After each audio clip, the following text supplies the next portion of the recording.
Right, enough Manchester City and Arsenal, Stuart. What about some quickies then? Absolutely. Let's go, Jules. What did you make of that Manchester United-Chelsea game on Saturday, Stu? And is it a turning point for United and Amorim, do you think, that win? What I would say, it was a good start. Right from the start of the game, they created a chance. I think Mbeumo had a chance. Then they get the sending off, which again was through quite direct football, but the players were sharp and lively. Ball played forward. Shesko wins the ball in the air. Mbeumo, who I thought had a good game all round and seems to be settling into that position, what you'd call an inside right sort of position. He made the right sort of run, and the goalkeeper gets himself sent off. So it's very difficult to judge Manchester United against 10 players for the whole game. 90 minutes. But what I would say was that certain players look as though they're improving. I always want De Ligt to do well because I think he's a good character, a young player that lost his way slightly. Yeah. He defended brilliantly over the course of the game, and some of his passing was better. I like Mbeumo, the position that he's playing. He's got the crowd on his side now because he's lively. I didn't see that much from Shesko to say he's going to be an out-and-out, good centre forward. Diallo did enough, to do things. So it was better. I thought the atmosphere inside the stadium was better. It was a positive attitude. They. Again, in the second half, when things started, when they lost the goal, you're thinking, well, hang on, is it all going to go wrong for them? But they showed enough composure, I think, at the end. And overall, it was a decent performance from Manchester United against a 10-man Chelsea that got their tactics all wrong when they went down to 10 men. What could have cost United is the red card for Casemiro, which I know we said it every time that something like that happened, but should know better, right? He should know better. I mean, I didn't think the second yellow card was... It's a bit harsh. It's a bit harsh, but, you don't give the referee a chance. Exactly, absolutely. You've made a bad challenge to get yourself booked in the first place. Now you've got to be careful. And on a wet, rainy day when you're going to be sliding in, you can't afford to get a second for sort of tugging somebody back. And it was harsh. But don't do it. I know. I agree. And you have to then also question the manager in those situations. When we're doing commentary, you're thinking, take him off now. I agree. Whatever you do, don't go down to 10 players. You've got 5 substitutes. It's hard on an experienced player to take him off before half time, but he's been booked. And it's a tough game, and it's on a wet pitch, and people are going to be sliding in, and it doesn't take much to get a yellow card these days. No, that's very true. Very true. So there was the chance for him to take him off. And put Ugarte on or whatever, but he didn't do so.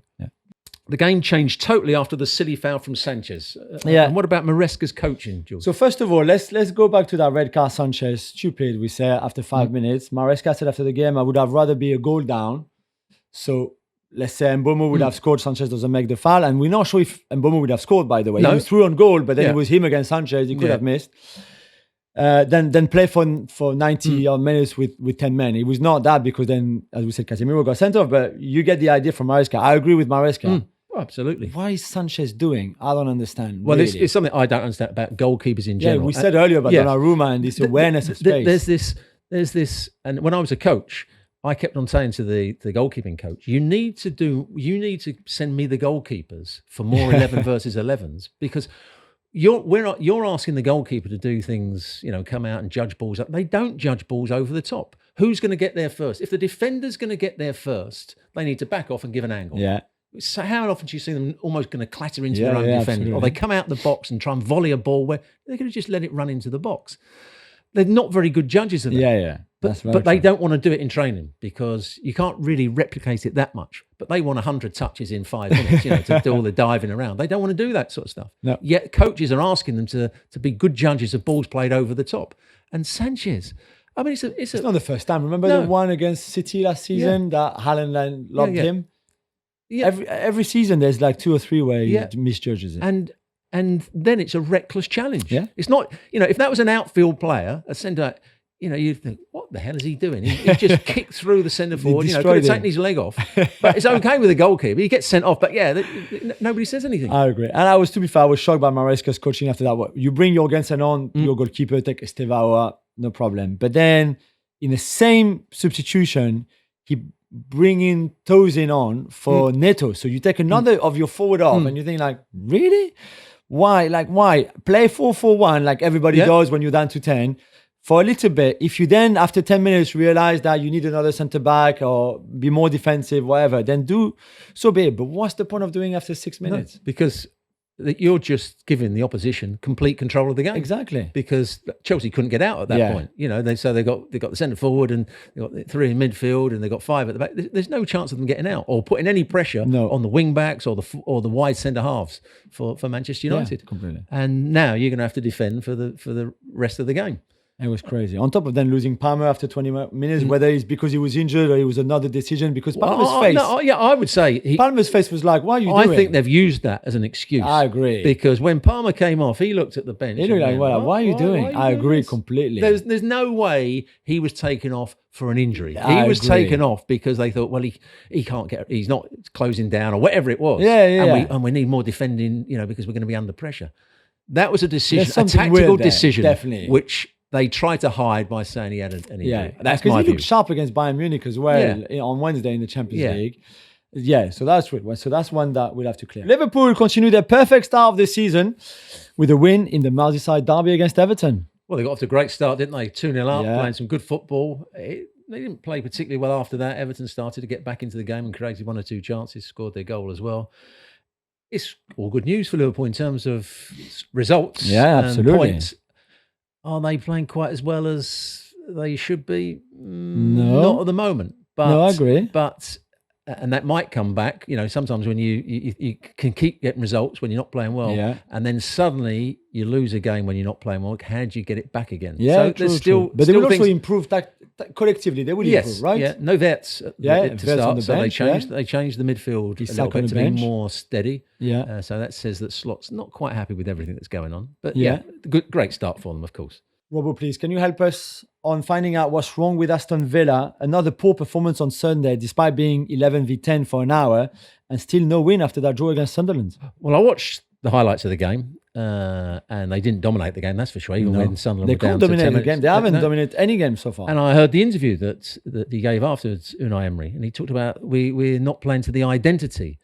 And he kept on saying it. He must have said it about 5 times. Yeah, and I'm thinking, so what is your identity? Because when I saw them in previous seasons, they wanted to keep control of the ball. They wanted to play sometimes a risky playing out from the back, which didn't always work. Sometimes it was too slow.